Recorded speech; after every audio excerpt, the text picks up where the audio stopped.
오늘 이 시간 함께 읽을 하나님의 말씀 사사기 16장 21절에서 30절까지의 말씀입니다.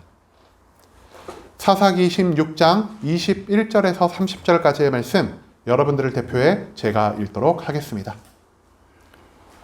사사기 16장 21절 말씀부터 제가 대표로 읽도록 하겠습니다.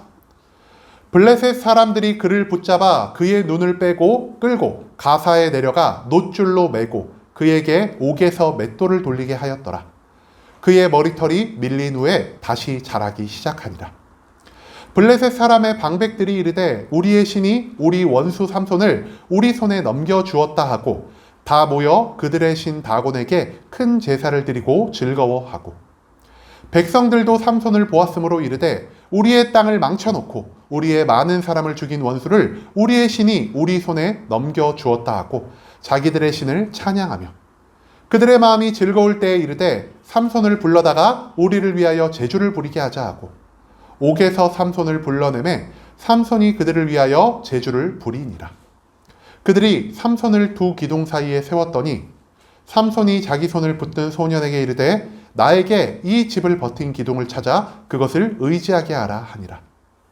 그 집에는 남녀가 가득하니 블레셋 모든 방백들도 거기에 있고 지붕에 있는 남녀도 3,000명 가량이라. 다 삼손이 제주 부리는 것을 보더라.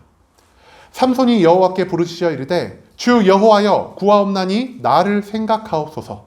하나님이여 구하옵나니 이번만 나를 강하게 하사 나의 두 눈을 뺀 블레셋 사람에게 원수를 단번에 갚게 하옵소서 하고 삼손이 집을 버틴 두 기둥 가운데 하나는 왼손으로 하나는 오른손으로 껴 의지하고 삼손이 이르되 블레셋 사람과 함께 죽기를 원하노라 하고 힘을 다하여 몸을 굽힘에 그 집이 곧 무너져 그 안에 있는 모든 방백들과 온 백성에게 덮이니 삼손이 죽을 때에 죽인 자가 살았을 때에 죽인 자보다 더욱 많았더라.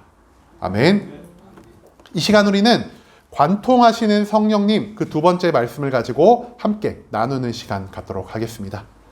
여러분 저번 주에도 우리가 삼손의 이야기를 나눴죠? 혹시 저번 주 삼손이 마지막으로 어떤 일을 행했는지 기억나시는 분 계시나요? 기억이 안 나셨을 것 같아서 제가 간단하게 요약을 좀 해드리겠습니다.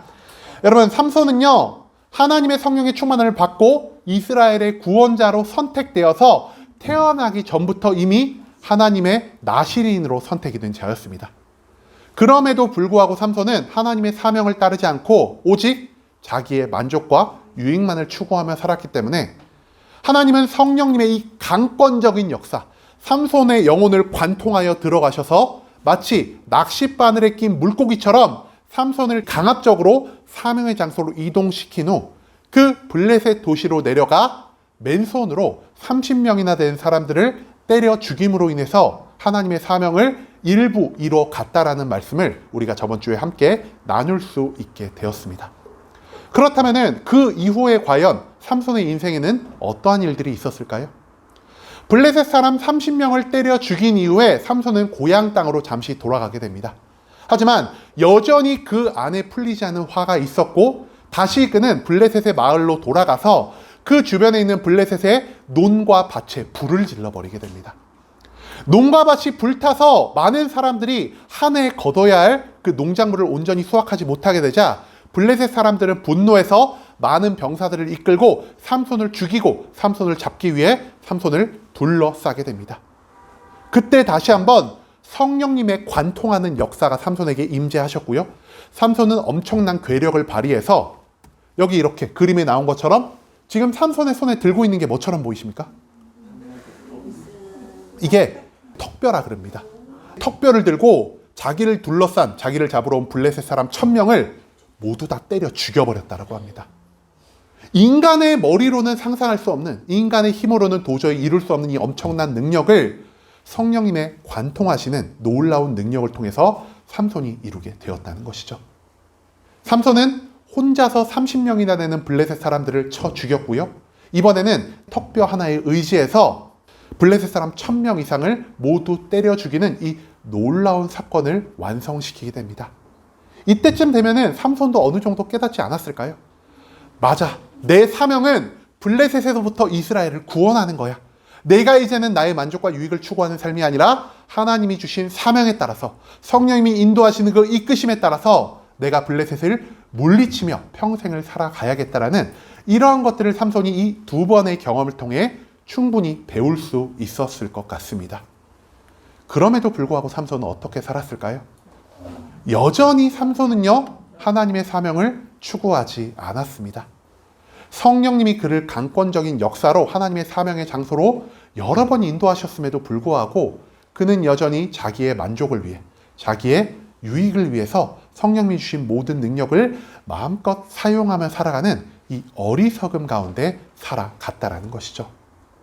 그런 어리석음 가운데 살아갔던 삼손이요, 블레셋의 어느 도시에 다시 한번 방문을 하게 되고요. 그 장소에서 누구를 만나냐?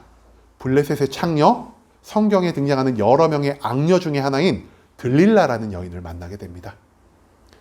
과거의 삼손은 이미 블레셋 여인에게 한번 배신당한 경험이 있습니다. 그가 알려주지 말아야 할 그 수수께끼의 정답을 알려줌으로 인해서 삼손의 마음에 큰 배신감을, 삼손의 마음에 큰 상처를 남겼음에도 불구하고 삼손은 그 들릴라라는 여자의 외모에 홀딱 반해버려서 다시 한번 하나님의 사명을 저버리고 오히려 블레셋 사람들과 더욱 친하게 지내려 하고 그 들릴라라는 여자와 결혼하려 하는 또 다른 어리석은 선택을 하게 되었다는 것이죠. 하지만 삼손이 그 들릴라라는 여자를 사랑했던 만큼 들릴라도 삼손을 사랑했을까요? 그 여자도요, 삼손을 그렇게까지 사랑하지 않았던 것 같습니다. 블레셋 사람의 요청을 받아서 들릴라는 삼손의 약점을 캐내기 시작합니다. 삼손, 당신의 힘의 근원이 어디입니까? 어떻게 하면 당신의 몸에서 힘이 사라질 수 있습니까? 처음 한 두 번 정도는요, 삼손이 거짓으로 자신의 힘의 근원을 알려줍니다. 그런데 마지막 세 번째가 되었을 때 이 여인은 울고 불면서 당신이 나를 사랑하지 않는 게 분명해. 그러니까 당신이 나에게 매번 거짓말을 하지. 라는 이 여자의 눈물을 보았고요. 삼손이 이 여자의 눈물에 흔들려서 어떻게 하죠? 자기 괴력의 비밀을 알려주게 됩니다. 사실 나는 나실인이요. 내 이 머리카락에 삭도를 대서 머리가 잘려진다면 내 안에 있는 능력이 모두 사라질 것이오라고 그 여인에게 모두 알려주었다는 것이죠. 그 여인은 이 말이 진실인지 아닌지 다시 한번 실험을 해보기로 합니다. 삼손의 머리카락을 몰래 싹둑 자른 다음에 블레셋 사람들에게 삼손의 머리카락을 잘렸다고 신호를 줍니다. 그리고 블레셋 사람들이 삼손을 잡으려 무장을 하고 삼손의 집을 찾아옵니다. 그때 삼손은 어떻게 생각했을까요? 이놈들 내가 아직 누군지 모르네. 내가 턱뼈를 가지고 1000명을 쳐 죽인 사람이야 이러고 몸을 딱 떨쳐서 힘을 발휘하려 했는데 이미 삼손의 안에 임재하시는 성령님이 삼손을 완전히 떠나 버리셨습니다. 삼손의 힘이 근원은 삼손의 육신에 있는 것이 아니라 그 안에 임재한 성령님에게 있었기 때문에 성령님이 떠나가시자 삼손의 육신에 있었던 그 모든 능력도 완전히 사라져 버리게 됩니다. 그렇기에 아무런 저항도 할 수 없던 평범한 사람으로 변해버린 삼손은요, 이렇게 블레셋의 수많은 병사들에게 속박당하고 끌려가게 됩니다. 그뿐 아닙니다. 이 블레셋 사람들은요, 그럼에도 불구하고 여전히 삼손을 두려워했던 것 같습니다. 그래서 삼손을 어떻게 하냐? 삼손의 두 눈을요, 생으로 뽑아버립니다.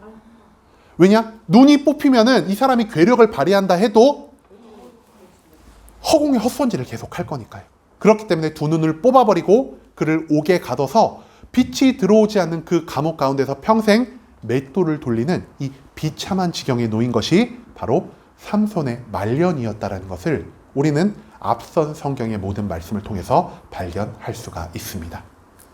그렇다면 과연 오늘 말씀 가운데서 우리가 읽은 본문 가운데서 삼손이 자기 인생의 마지막을 어떻게 보냈는지 우리가 또 함께 알아보기를 원합니다.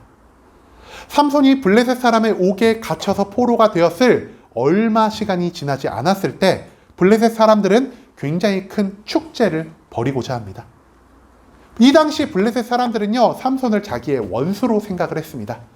이스라엘 사람들은 우리 약탈의 대상, 절대 우리에게 저항하지 못할 연약하고 쓸모없는 민족으로 치부하며 살아갔는데 이 이스라엘 민족 중 한 사람이었던 삼손이라는 자가 도시에 찾아가서 우리 백성들 30명을 쳐 죽이고 무장을 한 병사 1000명을 턱뼈를 이용해서 모두 쳐 죽였다는 소리를 들었기 때문에 이 블레셋 사람들은 삼손을 마치 자기의 원수로 여기며 살아갔다는 것이죠.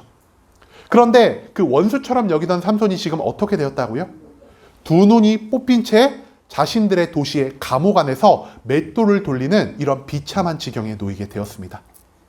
그렇기 때문에 이 많은 블레셋 사람들, 그리고 블레셋의 지도자들은요, 삼손을 물리친 것이 아마도 우리가 믿는 신 다곤일 거야 라고 생각을 합니다.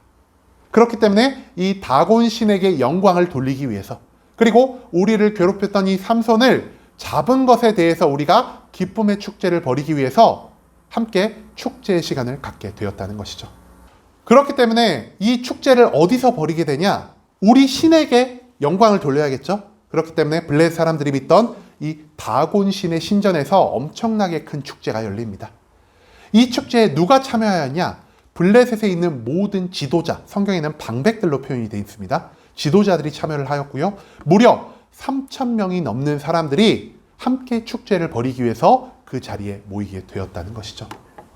많은 사람들이 그 자리에서 먹고 마시며 즐거운 시간을 가졌을 뿐 아니라 그들의 신 다곤에게 감사와 영광의 제사를 드리기 시작합니다. 그런데 그렇게 즐거운 시간을 보내고 있었음에도 불구하고 그들에게 뭔가 조금 모자람이 느껴졌던 것 같습니다. 야, 삼손 잡혔다며? 삼손이 이제 아무런 힘도 못 쓴다며? 그러면 우리가 삼손을 이 축제의 현장에 불러내자. 그래가지고 우리 많은 백성들을 쳐 죽인 저 삼손에게 침을 뱉고 손가락질하고 돌을 던지면서 우리가 저 삼손의 무력함을, 저 무가치함을 우리가 희롱하면서 잔치의 분위기를 조금 더 돋궈보는 게 어때? 라는 생각을 하게 되었다는 것이죠. 맨손으로 블레셋 사람들 수천 명을 죽였던 이 삼손이요, 이제는 조그만 어린아이의 손에 인도함을 받아서 이 축제 중앙으로 이동하게 됩니다. 많은 사람들이 삼손에게 침을 뱉었고요, 손가락질하면서 그를 모욕했고요, 그에게 돌이나 음식물을 던지며 그를 희롱하였다라고 성경은 기록하고 있습니다. 이 신전에서 삼손은 엄청나게 많은 모욕적인 상황을 경험하였다는 것이죠. 그리고 그 모욕적인 순간 삼손이 무엇을 선택하였을까요? 삼손은 자신의 모든 삶을 포기하지 않았습니다. 마지막으로 하나님께 한 번의 기도를 드립니다. 하나님, 다시 한 번만 저에게 능력을 허락해 주세요. 제가 이 장소에서 블레셋 사람들과 함께 죽기를 원합니다라는 기도를 하나님께 올려드리게 됩니다. 그리고 왜인지 하나님은 삼손에게 초인적인 능력을 다시 한번 허락하셨고요. 삼손은 그 다곤 신전의 중앙에 있는 모든 지붕과 모든 벽을 바치고 있는 가장 큰 기둥을 돌아온 괴력으로 밀어서 무너뜨리면서 그 다곤 신전에 있던 블레셋의 모든 지도자들, 그리고 3,000명이 넘는 사람들과 함께 죽음을 맞이하였다는 것이 바로 오늘 우리가 읽은 이 성경의 본문 말씀이라 할 수 있겠습니다.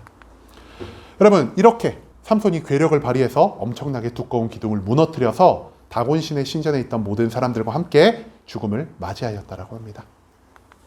자, 그렇다면 우리가 삼손의 말년을 다시 한번 좀 돌아보기를 원합니다. 삼손, 성령님이 몇 번이나 임재하셨다고 제가 저번 주에 말씀드렸는지 혹시 기억나시나요? 무려 4번이나 임재를 하셨습니다. 한 번은 삼손의 탄생과 동시에 삼손을 강압적으로 블레셋으로 인도를 하셨다라는 이 팜이라는 단어로 인도하셨고요. 나머지 3번은 삼손의 영혼을 강제로 꿰뚫고 들어가서 마치 낚시 바늘에 꼬인 물고기처럼 삼손을 강압적으로 자기 마음대로 움직이셨다라는 이 짤라흐라는 표현을 통해서 삼손에게 강력하게 임재하셨습니다. 그런데 저번 주에도 제가 말씀드린 것처럼 성령의 임재는요, 보통 2가지로 많이 표현이 됩니다. 성령님이 단순히 우리에게 임재하셨다.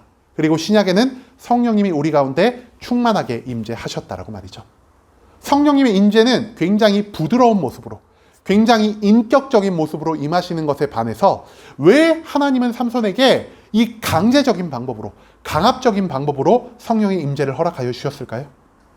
바로 삼손이 성령님의 모든 명령에, 하나님의 사명에 순종하지 않았기 때문입니다.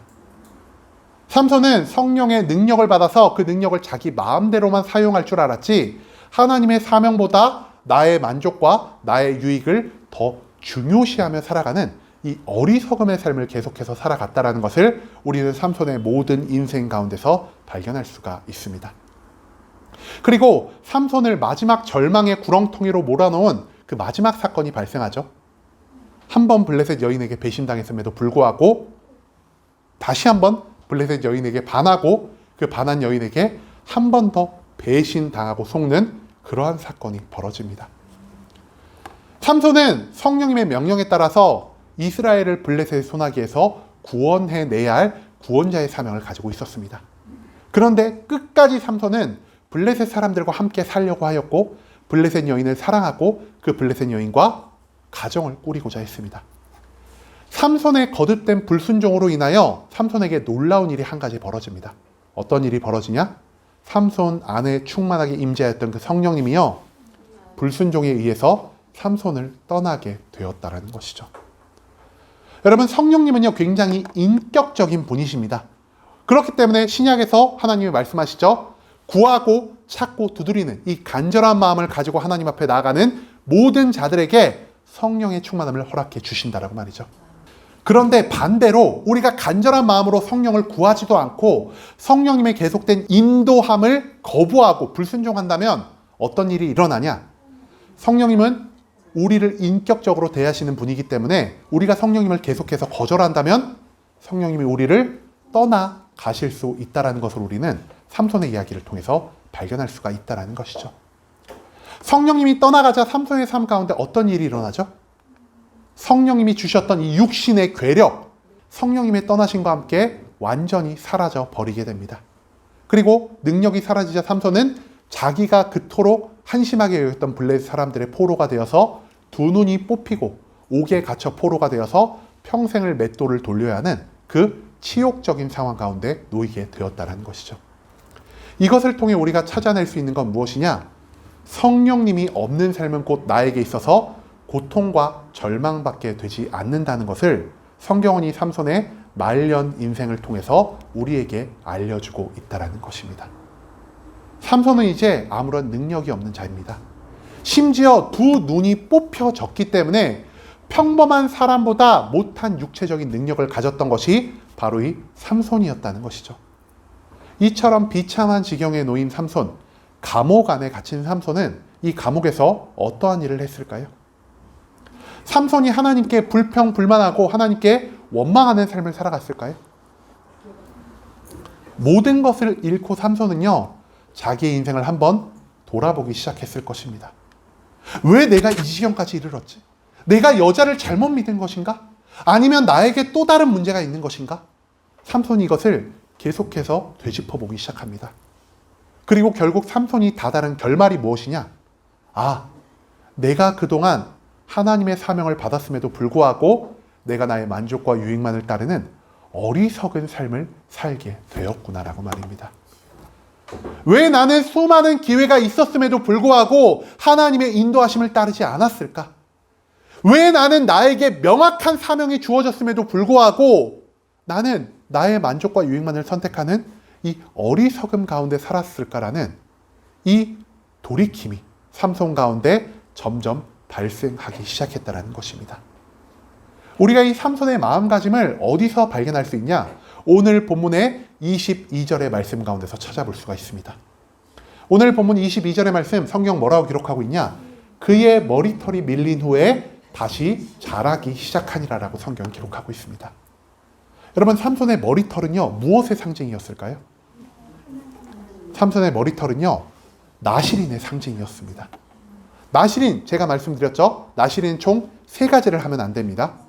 독한 포도주를 마시면 안 되고요. 두 번째로 시체 같은 부정한 것에 손을 대면 안 됩니다. 마지막으로 머리카락에 삭도를 대면 안 되는, 머리카락을 자르면 안 되는 이 3가지의 행동을 통해서 나의 삶의 모든 것이 오직 하나님에게만 바쳐졌습니다라는 것을 증명하며 살아가는 것이 바로 이 나실인이라는 것이죠. 그리고 삼손에게 있어서 머리카락은요, 조금 더 특별한 의미를 가지고 있습니다. 들릴라라는 블레셋 여인에게 의해서 머리가 잘렸을 때 성령이 삼손을 어떻게 하셨죠? 성령이 삼손님을 완전히 떠나가셨습니다. 그 말인즉슨 삼손의 머리카락이 하나님과 삼손의 관계를 상징하는 그 관계의 상징물이었다는 것을 성경은 또한 우리에게 가르쳐주고 있다는 것입니다. 삼손의 머리가 블레셋 사람들에게 완전히 빡빡 밀리게 되었습니다. 왜냐? 삼손의 머리카락이 조금 더 자라면은, 삼손의 머리카락이 일정 길이까지 자라면은 또다시 그에게 힘이 돌아올 거라고 생각한 블레셋 사람들은 그의 머리를 완전히 밀어버리면서 그에게 힘이 돌아올 그 근원을 차단해 버렸다는 것이죠. 그런데 오늘 말씀에서 삼손의 머리카락이 어떻게 되고 있다고요? 삼손의 머리카락이 다시 자라기 시작하였습니다. 삼손의 머리카락이 자란다는 것은 무엇을 의미할까요? 삼손과 하나님과의 관계가 다시 조금씩 회복되고 있다는 것을 성경은 우리에게 알려주고 있다는 것입니다. 삼손은 감옥 안에서 자신의 삶을 되돌아보고 자기의 삶을 후회하면서 하나님께 회개하기 시작합니다. 그리고 하나님은 자신에게 회개하는 자, 자신에게 다시 돌아오는 자들의 회개를 절대 매몰차게 거절하시는 분이 아니십니다. 하나님의 자비하심이, 하나님의 긍휼하심이 다시 삼손의 몸 가운데 임재하기 시작하였고요. 삼손의 머리가 자라나는 것만큼 하나님과 삼손의 관계도 계속해서 회복되어 가는 중에 있다는 것을 우리는 사사기 16장 22절의 말씀을 통해서 찾아낼 수가 있다는 것이죠. 그리고 이렇게 하나님과의 관계를 회복해 나아가고 있는 삼손에게 명령이 한 가지 내려옵니다. 삼손, 너 우리 다곤 시내에 있는 신전의 축제에 참석해서 그 사람들에게 모욕받는 거, 그것이 오늘 네가 할 일이야 라고 말이죠. 삼손은 조그마한 어린아이의 손에 이끌려서 그 블레셋 사람들이 믿는 신 다곤의 신전으로 끌려가서 모든 모욕을 받게 됩니다. 그리고 그 모욕을 받는 과정 중에 삼손이 무엇을 하냐? 마지막으로 부르짖어서 하나님께 기도하기 시작합니다. 성경은 삼손의 기도를 이렇게 표현하고 있습니다. 오늘 본문의 28절 말씀입니다. 삼손이 여호와께 부르짖어 이르되 주 여호와여 구하옵나니 나를 생각하옵소서. 하나님이여 구하옵나니 이번만 나를 강하게 하사 나의 두 눈을 뺀 블레셋 사람에게 원수를 단번에 갚게 하옵소서 하고. 여러분, 이 기도 가운데 삼손은 총 4가지의 신앙 고백을 우리에게 알려주고 있습니다. 첫 번째, 삼손이 뭐라고 기도하죠? 주 여호와여라고 기도하고 있습니다. 삼손의 기도의 대상이 누구입니까? 삼손의 기도의 대상이 하나님으로 완전히 고정이 되었다는 것입니다. 이 주 여호와라는 표현을 통해서 삼손은 말합니다. 하나님, 하나님만이 참된 신이십니다. 하나님, 하나님만을 내가 의지하기를 소망합니다. 하나님, 내 기도를 들어주실 수 있는 분은 오직 하나님 한 분밖에 계시지 않습니다라는 이 나의 안에 있는 신앙의 고백을 삼손이 주 여호와여라는 표현을 통해 아뢰고 있다는 것이죠. 두 번째로 삼손이 어떻게 기도하죠? 나를 생각하옵소서라고 기도합니다. 왜 삼손이 나를 생각해달라고 기도를 했을까요? 하나님, 성령님이 나를 떠나자 나는 평범한 사람보다 못한 인간이 되었습니다. 여태껏 내가 자신이 잘난 줄 알고 살아갔고 내가 능력이 뛰어난 자인 줄 알고 살아갔는데 사실 그 모든 것이 성령님의 능력이었습니다. 나는 성령님이 없으면 한 사람의 분량만도 못하는 연약하고 나약한 존재입니다.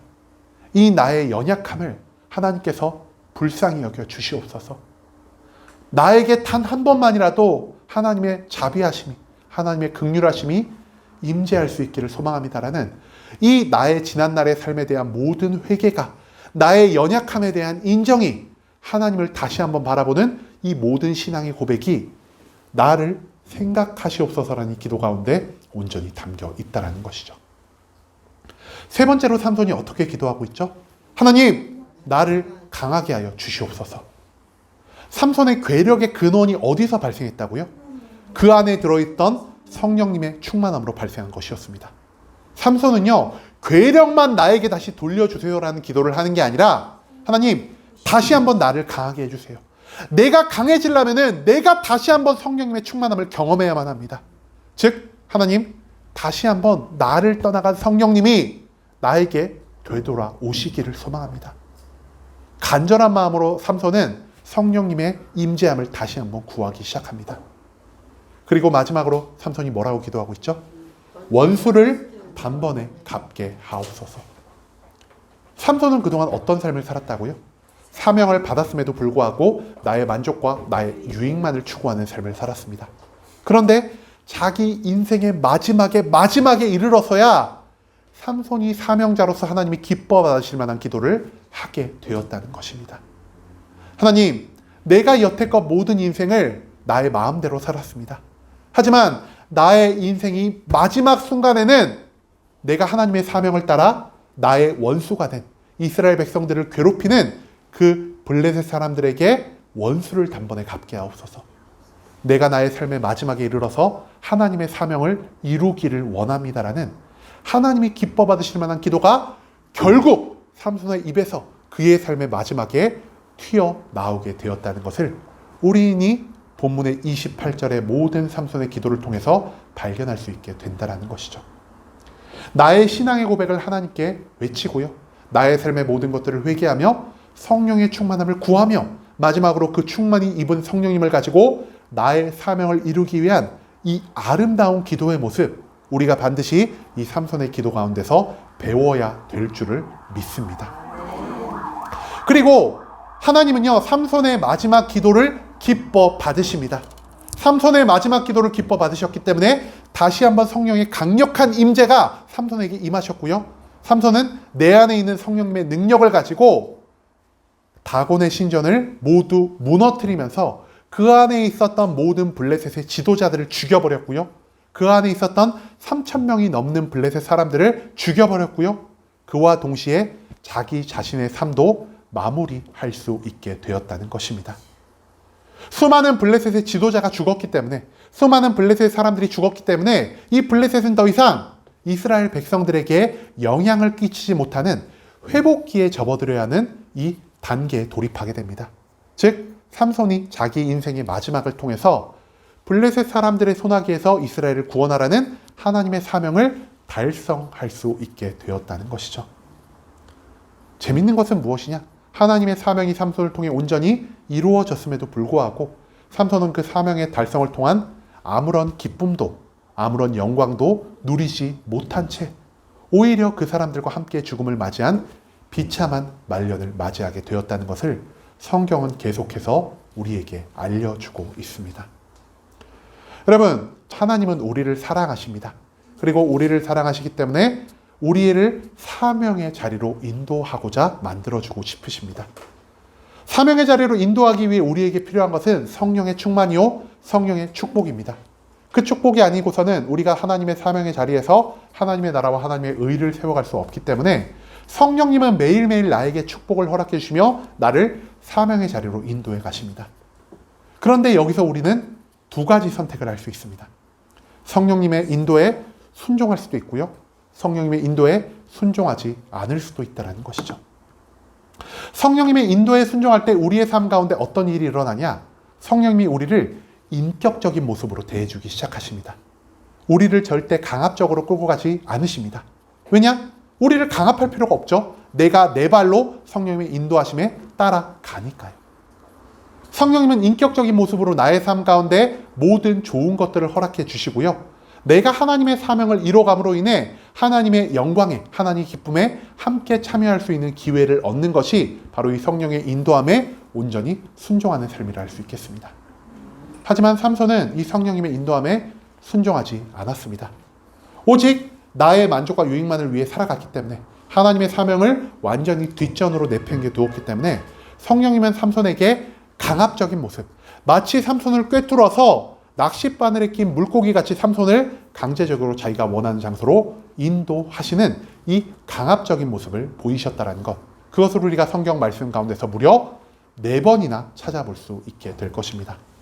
그리고 삼손이 성령님의 계속된 인도함에도 불순종을 보이고 하나님의 사명을 성취하는 게 아니라 나의 만족과 유익을 추구하려는 성령님을 거부하는 모습을 계속해서 보였을 때 성령님이 삼손을 어떻게 하셨다고요? 성령님이 삼손을 완전히 떠나 버리셨다는 것을 우리는 오늘 본문 말씀 가운데서 발견할 수가 있을 것입니다. 성령님이 삼손을 떠나자 그의 삶 가운데 놓여진 것 무엇이었냐? 기쁨과 즐거움, 만족과 행복이 아니라 오직 고통과 괴로움과 절망만이 그의 삶을 가득 채우게 되었습니다. 삼손의 말년을 우리가 생각하면서 성령님이 없는 삶이 우리에게 있어서 얼마나 비참한 삶이 될 수밖에 없는지를 발견할 수 있기를 소망합니다. 그런데 삼손의 이 이야기를 보고도 우리는 지금 어떠한 삶을 살아가고 있습니까? 우리 이렇게 생각하실 때가 너무나 많지 않을까요? 에이, 한 번쯤은 내가 내 마음대로 성령님의 능력을 사용해도 되겠지. 이번만큼은 하나님이 나를 좀 용서해 주지 않으실까? 이번까지만 내가 내 마음대로 살아가고 내가 내년부터는, 다음 달부터는, 내가 50살이 넘은 다음부터는 하나님의 성령에 온전히 순종하는 삶을 살아가자. 우리가 이런 굉장히 어리석은 생각을 하고 살아갈 때가 너무나 많다라는 것이죠. 우리와 똑같이 삼손도요, 이런 생각을 가지고 살아갔을 겁니다. 에이, 설마 성령님이 떠나겠어? 설마 지금 있는 내 일상이 무너지겠어? 이번 한 번만 하나님의 능력, 내 마음대로 사용한다라고 해서 무슨 문제가 있겠어라는 이런 어리석은 생각을 살아가고 있었기 때문에 삼손은 최악의 결말을 맞이할 수밖에 없었다는 사실을 우리가 또한 기억할 수 있기를 소망합니다. 그리고 삼손에게 주어진 것, 고통과 절망이었습니다. 하지만 우리가 삼손을 통해 마지막으로 배워야 할 건 무엇이냐? 삼손이 마지막에는 그래도 하나님께 돌이키는 마음을 갖게 되었다는 것입니다. 그의 머리카락이 감옥 안에서 조금씩 자라나는 것처럼 삼손은 조금씩 하나님께로 자기의 삶을 돌이키기 시작했으나 문제가 한 가지 있었습니다. 바로 그 돌이킨 시점이 너무나 늦어버렸다는 것이죠. 그렇기 때문에 삼손은 자기 마지막 인생을 통해서 하나님의 사명을 성취할 수는 있었지만 그 어떠한 영광도, 그 어떠한 기쁨도 누리며 살아가지 못했습니다. 그리고 이 삼손의 비참한 말로를 바라보면서 우리가 이런 생각 한번 할 수 있지는 않겠습니까? 내가 하나님의 사명을 달성했음에도 불구하고 나에게 아무런 유익과 만족이 없다면은 내가 왜 굳이 마지막 시간 하나님께 회개해야 돼? 내가 왜 굳이 마지막에 하나님께로 돌아가야 돼? 나는 아무런 기쁨도 못 얻는데 하나님은 나를 통해 사명을 성취했다면 하나님 혼자만 기쁨 누리시는 거 아니야? 에이, 그러면 나 끝까지 하나님께 순종 안 할래. 내가 기쁨을 얻지 못할 거면은 하나님도 기쁨을 얻을 수 없어라는 우리가 이러한 생각을 충분히 할 수 있지가 않을까요? 그런데 이러한 생각조차 얼마나 어리석은 것인지 우리가 뒤에 이어질 이 히브리서의 말씀을 함께 찾아볼 수 있기를 소망합니다. 여러분, 히브리서 11장 혹시 읽어보신 분 계시나요? 읽어보셨어도 그 내용이 뭔지는 정확하게 기억이 안 나실 겁니다. 히브리서 11장은요, 하나님을 믿는 믿음을 가지고 하나님의 사명을 성취하며 하나님께 영원히 구원받은 그 모든 사람들에 대해서 한 명 한 명을 언급하고 있는 하나님의 말씀입니다. 그리고 그 히브리서 11장 32절에 어떤 말이 나와 있느냐? 내가 무슨 말을 하리요? 기드온, 바락, 삼손, 입다, 다윗 및 사무엘과 선지자들의 일을 말하려면 내게 시간이 부족하도다라고 말하고 있습니다. 이 여러 이스라엘의 지도자들의 이름 가운데 누구의 이름이 들어가 있죠? 바로 삼손의 이름이 들어가 있었다는 겁니다. 만약 삼손이 끝까지 하나님께 순종하지 않고 자기의 생명을 바침으로 인해 하나님의 사명을 이루지 않았다면은 삼손이 구원받을 수 있었을까요? 삼손 절대 구원받지 못했을 것이고요. 구원받지 못한 자의 이름을 히브리서 11장은 절대 성경 가운데 언급하지 않았을 것입니다. 즉 삼손은요, 육신을 입고 살아가는 모든 삶 가운데에서는 기쁨과 영광을 누리지 못했지만 마지막 날에 이르러 하나님의 사명을 성취함으로 그의 영혼이 구원을 받았다는 것, 그것을 지금 히브리서 11장 32절의 말씀은 우리에게 알려주고 있다는 것이죠. 그리고 삼손의 이름이 누구와 나란히 언급되고 있습니까? 구약 가운데서 하나님이 최고로 인정하셨던 그 믿음을 가진 자, 바로 다윗과 동등한 위치에서 언급이 되고 있다는 것을 우리가 또한 발견할 수 있기를 소망합니다. 죽어서 삼손은요, 이스라엘의 지도자로서 다윗과 동등한 위치에서 기록되고 있음으로 인해서 죽어서나마 그는 그의 명예를 온전히 회복할 수 있었다는 것, 그것을 히브리서 11장 32절의 말씀은 우리에게 알려주고 있다는 것이죠. 최후의 순종으로 그의 영혼은 구원을 받았고 그는 자기 악한 삶, 어리석은 삶에 대한 그 명예를 성경의 말씀을 통해서 회복할 수 있게 되었다는 것을 우리는 또한 이 히브리서 말씀을 통해서 발견할 수 있을 것입니다. 하나님은 삼손이 태어나기 그 전부터 삼손에게 사명을 허락해 주셨습니다. 그리고 그 사명을 달성하기 위해서 성령의 충만함을 그에게 허락해 주셨고, 성령의 충만함을 통해 삼손은 다른 사람들이 갖지 못할 이 엄청난 육신의 능력을 가지고 살아갈 수 있게 되었습니다. 그런데 삼손이 하나님의 사명을 받았을 때 삼손은 두 가지의 선택을 할 수 있었습니다. 첫 번째 어떤 선택이냐? 하나님의 사명에 순종하며 사는 삶. 두 번째 어떤 선택이냐? 삼손이 그의 삶을 보였던 것처럼 평생 불순종하다가 마지막에 가서야 하나님께 순종하는 삶. 이 두 가지 중 삼손이 하나를 선택할 수 있게 되었다는 것이죠. 만약 삼손이 하나님께 처음부터 순종하는 삶을 살았다면 삼손의 인생에 어떤 일이 일어났을까요? 육신을 입고 사는 모든 삶에서도요, 영광과 기쁨을 얻을 수 있었을 것이고요. 죽어서는 그의 영혼이 하나님께 온전히 구원을 얻을 수 있는 최상의 결과가 일어났을 것입니다. 하지만 삼손은 처음부터 하나님께 순종하지 않았죠.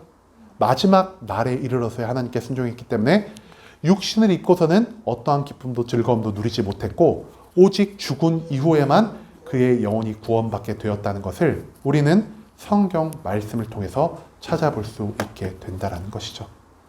즉, 성령님께 처음부터 순종한 자는 살아서도 축복을 얻을 것이요, 죽어서는 구원을 얻을 것이지만, 내가 살아서 성령님께 순종하지 않다가 마지막 순간에 이르러서 하나님을 믿고 하나님의 뜻을 이루고 하나님께 구원받은 자는 육신의 기쁨을 누리지는 못한 채 오직 영혼의 구원만을 얻으며 살아갈 수밖에 없다는 사실을 이 삼손의 이야기를 통해 성경은 우리에게 알려주고 있다는 것입니다. 여러분, 이 삼손의 이야기를 돌아보면서 이제는 우리가 성령이 떠난 것과 같은 삶을 살지 않을 수 있기를 소망합니다. 내가 성령을 매일매일 거부하며 살아간다면 언젠가 반드시 성령님은요, 우리의 삶을 떠날 것이고, 성령님이 떠나간 우리의 삶은 절대 일상적인 삶이 아니라 고통과 괴로움, 절망밖에 남지 않은, 마치 감옥에서 두 눈이 뽑혀 평생 맷돌만 돌려야 하는 그 삼손의 비참한 지경에 이를 수밖에 없다는 사실을 우리가 오늘 말씀 가운데서 발견할 수 있기를 소망합니다. 성령님이 나에게 충만하신 이유, 내가 성령의 충만함을 통해 수많은 것들을 체험하고 능력을 받고 나의 문제가 해결되고 내 육신의 병이 고쳐진 그 모든 것들을 경험하며 살아가는 우리 이 평범한 일상 가운데서 이제는 우리가 성령님께 온전히 순종할 수 있기를 소망합니다. 내가 평범한 하루를 살아갈 수 있는 이 모든 것이 성령님의 은혜입니다. 내가 이 은혜를 누렸다면 나의 평소의 삶 가운데서 우리는 하나님의 사명을 이뤄가는 선택을 해야 한다는 것이죠. 하나님의 사명은요, 삼손처럼 처음부터 정해진 특별한 것일 수도 있지만 하나님이 우리 삶 가운데 주어진 이 평소의 일상일 수도 있습니다. 내가 회사에 다니고 있다면 회사에서 열심과 최선을 다해 일하는 게 나의 사명이 될 수 있고요. 내가 가정 가운데서 가정주부로 일하고 있다면 이 가정의 모든 사람들이 나로 인하여 기쁨과 즐거움을 누릴 수 있도록 가정에 최선을 다하는 것이 바로 나의 사명이 될 수도 있습니다. 내가 어떤 사업체의 사장이라면은 내가 이 사업체를 정직하게 그리고 사랑이 넘치게 자비와 긍휼이 넘치게 운영을 해 나아가면서 내가 이 사업장에 들어온 모든 사람들에게 하나님의 빛과 소금의 역할을 하는 것이 나의 사명의 자리가 될 수 있다는 것입니다. 내가 나에게 주어진 사명의 자리가 있음에도 불구하고 나 가정주부인데 나 별로 일하기 싫어. 남편이 일하고 돌아오면 내가 반반 가사하자고 해야지 하면서 나의 일을 소홀히 대하는 게 사명자의 삶이 아니라는 것입니다. 내가 회사에서 열심과 최선을 다해 일해야 함에도 불구하고 나 대충 일하다가 월급만 받아 살아갈 거야. 이런 생각을 갖는 것이 절대 나에게 주어진 사명자의 삶이 아니라는 것이죠. 사장이 된 입장으로서, 누구를 가르치는 입장으로서 내가 대충 사업장 운영하고 대충 돈만 벌다가 나의 만족과 유익만을 추구해야지라고 살아가는 것이 하나님의 사명에서 멀어진 삶이라는 것을 우리가 기억할 수 있기를 소망합니다. 내가 있는 자리가 곧 하나님의 사명의 자리라는 생각을 가지고 내가 있는 자리에서 매일매일 열심과 최선을 다하며 성실함을 가지고 모든 사람들이 나를 보았을 때 저 사람은 정말 성실한 사람이야. 하나님을 믿는 자가 저렇게 도덕적이고 성실하고 열심히 모습을 보이나라는 것을 우리가 이 세상에 알렸을 때 그제야 나의 삶을 통해서 하나님의 사명이 이루어질 수 있다는 것을 우리가 또한 기억할 수 있기를 소망합니다. 이제는 우리가 삼손처럼 하나님의 사명을 이루는 열심과 최선의 삶을 살아가는 것이 아니라 오직 나의 만족과 유익을 추구하는 이 어리석음의 삶에서 완전히 멀어질 수 있기를 소망합니다. 하나님이 나에게 원하시는 것은 나의 삶에 주어진 모든 것들을 가지고 하나님의 나라와 하나님의 의를 이뤄가는 것입니다. 그리고 내가 하나님에게 온전히 순종함을 통해 내가 살아가는 이 모든 장소에서 하나님의 빛이요 소금된 역할을 온전히 감당할 때 하나님은 나로 인하여 기쁨을 받을 것이요 나는 하나님의 기쁨과 영광에 참여함으로 인해 이 세상이 줄 수 없는 놀라운 행복과 평안을 누릴 수 있다는 사실을 우리가 오늘 이 삼손의 이야기를 통해서 찾아낼 수 있기를 소망합니다.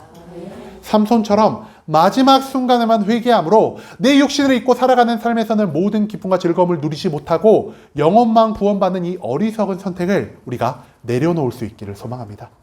처음부터 끝까지 나의 삶의 모든 것 가운데서 하나님께 순종함으로 육신에는 기쁨을, 영혼에는 구원을 입을 수 있는 우리 순복음 함께하는 교회 모든 성도님들이 될 수 있길 간절한 마음으로 소망하겠습니다.